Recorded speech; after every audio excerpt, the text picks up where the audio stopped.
So it's the 24th of November, and this is the fourth video in my series of videos and talks about my experience of my twin flame with Steve. And I was sort of going to cry, but I can still feel tears coming up in my mind. It's the morning, and already we're just having so many light bulb moments. It starts with good morning, and then we're off on hours of discussion. And you know, in relationships you can have these moments where you're obsessed with each other, you can't wait to be with the other person, and it's almost from a superficial way, in a way, or a physical yearning. This is completely different. We want to be in continual discussion with each other and continual connection. We are in continual connection, but it's this feeling that we're in this bubble, that finally somebody understands everything that we want to talk about, everything that we say, everything that we feel. This person has the same vision, the same thoughts. And we were saying the other day, you know, we could pick any subject out of the hat and we would have the same thought on it. And it's just uncanny, because in every other relationship there's always parts that I know for me I couldn't talk about, or the spiritual side of how I feel connection and energy and how I look at the world. It was always like talking to somebody about something I can see in colour and they could see in black and white. How could you explain what red looks like, or, you know, when they can only see in black and white? It's just impossible. And you just ended up, I know I did, and I think Steve did as well, of cutting off parts of you. I felt like I was walking around with only one leg or one arm, because it just wasn't worth talking about that other part. And it almost became not something ashamed about, but something I needed to hide, because I know for sure it brought up too many shadows. You know, the brighter the light, the deeper the shadow, and some people just can't cope with that. And it was also a subject that it was just impossible to talk to. And yes, as I said to Steve the other day, that it's like all my life I've been going around in a world where nobody spoke my language. It's like walking around the middle of China where you can't speak Chinese, and you're trying to talk to everybody, and you're trying to get through, and then, well, you just have to simplify your words because they don't really understand, so you just have to use your hands and point at things and draw and use very simple vocabulary. And then suddenly, in this one world of foreign speaking people, suddenly you've got somebody who speaks your language, and you just have so much to say to them. And I know already I've felt this when, you know, okay, I speak French, I'm fluent in French, but when I come back to the UK, I just want to talk to everybody, because suddenly this was my language, and it was just so easy, and just, you know, the words flowed and the vocabulary was there, and the whole thing, and the culture behind it, everything, you know, you can just understand everything about everybody and everything. And that's how I feel with him when we talk. It's finally somebody speaks my language, and whatever we talk about we understand, because not only the language but everything else that's behind there, every experience that we've had, every pain that we've felt, everything that we've done, everything we've seen, it creates this deep understanding that when you speak the language, it's so much more. It's the vibration of the language and everything else that goes with it. And so already when you meet this person, when you meet your twin, it's like you're in this bubble of just needing to talk, because it's like lifetimes of stuff that you haven't said to somebody. You just want to say it all in one go. And it's just conversation just sparks from one thing to another. And then we found this morning that the more we speak, the more these synchronicities come up. And we've all lived these things with 11:11 and, the mirrored times, etc. But then we're also getting these moments of just complete synchronistic same sentences coming out in the middle of a random conversation, or the same subject when we weren't on that subject at all. And we realise that these are just as important as the numbers. And it's like, up there they're just going crazy, giving us all these signs of now you believe it. Now do you really see just how special this is? And it's phenomenal to watch, and we're just laughing and crying in awe at the moments when these synchronicities come up of the words and the phrases. And then the more we talk, the more these light bulb moments come up where we see why something happened, or why we are the way we are. Even physically, we found that the things about how our bodies are, in actual fact, is also linked to our mission. And there's everything, and the more we talk, the more these things come up.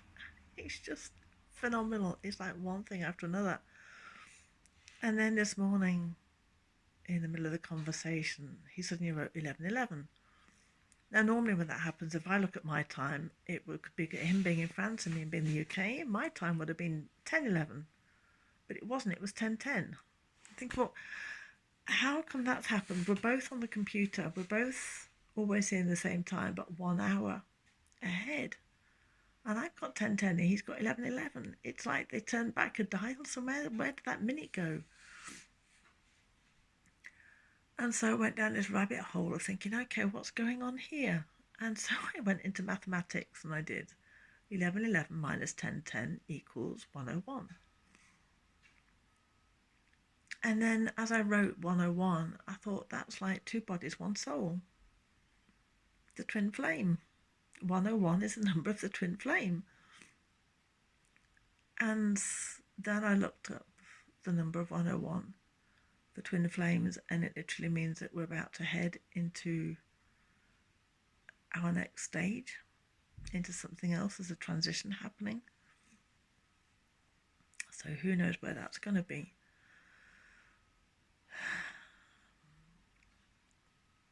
But it's like we're now joined together in this mission, and it's like we were talking about, that Steve was given this image of a maze, that he dreamt that I was taking one maze and putting it into another with a code that he had given me. And I saw those two mazes, one was like as a board, as a flat wooden board, as that integration of the two integrating, and to find out what that code is. And then we saw that there is a film called The Maze, and it feels like we're in this mission of trying to find out information. That we're in this game show, game show, computer game. I think so often I felt like I'm in a computer game, but even more now. That finding on this mission, and I also think that Steve, my twin, gives me these clues, like in an escape game, where he would give me stuff and I had to go and find the answer to the next clue. And in other relationships I had that I thought were twin flames, they felt so, looking back, they just felt so normal. A normal relationship and a twin flame is nothing like normal. It's nothing like normal. It's unexplainable, and for sure this is about bringing us into 5D as well, which is another video I need to do on the more we get into the 5D. but it's like living on a completely different frame. And I know that Spirit is also allowing us this time to stop and to think. And I started feeling guilty because of all the time that we're spending chatting, and I've got other things to be doing, thinking, no, in actual fact, this is what's meant to be done, because this is not in a normal life. This is a parallel. This is completely parallel to anything else that's going on in the world, and this needs to be done. This time needs to be spent to do this introspection and talking and finding things out. And the more we do, the more things are coming up to us, and it's just unbelievable. I think this is the first video I've done where I have not been in tears. I still have tears in the back of my eyes. I can feel it. Maybe the next one I do will be. But this is just, I'm just in awe. I'm in awe. And there we go, 11:11. I'm in awe at 11:11 of the things that are happening, and just how it's turning out. It's just to watch it unfold is like nothing ever I've seen before or felt. It's just a wonderful, wonderful experience, and of all this life of just, knowing that this was going to happen one day, but nobody really knows what it's like. And I think every twin flame journey is so different. And I think when I really start getting these videos and really start using what we're learning to help others, I'm not going to put twin flames into categories. That there's so many things out there about the stages of twin flame and this and that, and that's just putting everything into boxes, and it's keeping people into a one-way of thinking. And for me, the most important things about twin flame is the vibration and the emotion that's felt through it. It's not about the stages. It's not about, necessarily the runner or the chaser, or there's so many ways. And I think these labels just keep people into only a certain way of thinking and looking for those things. And twin flame isn't about the signs. It isn't about what to look for. It's about what you feel, what the depth of your soul feels at such a vibrational level that it takes your breath away. It takes you into another. You can't put this in a box. You can't put labels on it. You can't categorize and say. And because the twin flame journey is so personal, you can't. There's no way you can say to one person, I don't think your journey is a twin flame, because it vibrates your soul at such a high level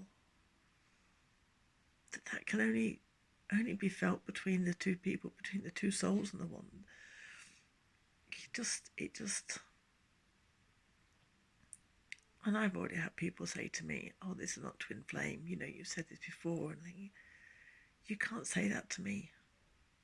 You don't feel this vibration. You don't feel what my soul is feeling, what our soul is feeling between these two bodies. And it's one of these places you cannot explain until you actually get there. And if the one thing I can do is help people to feel that emotion, that vibration when it actually comes, and the emotional support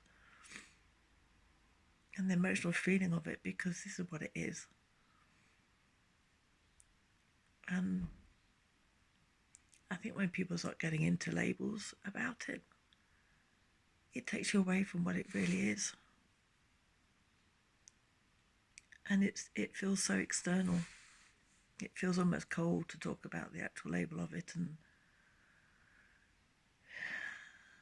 I think that there's as many twin flame journeys as there are people.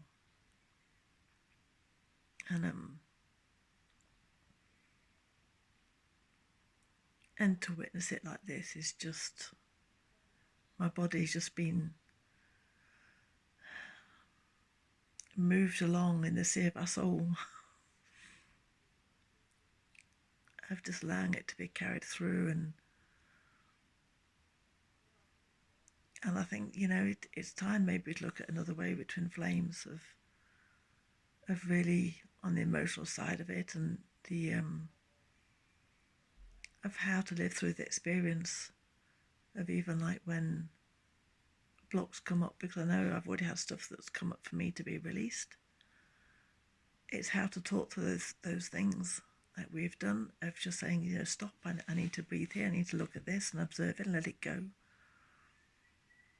And that too triggers a release in the other person. And how not to feel guilty over that, but allow that to be part of the process. There's so much to learn through this, and I'm just in awe and just so in complete gratitude for every single moment of this experience, and to be so grateful of having Steve in my life. It's just beyond anything.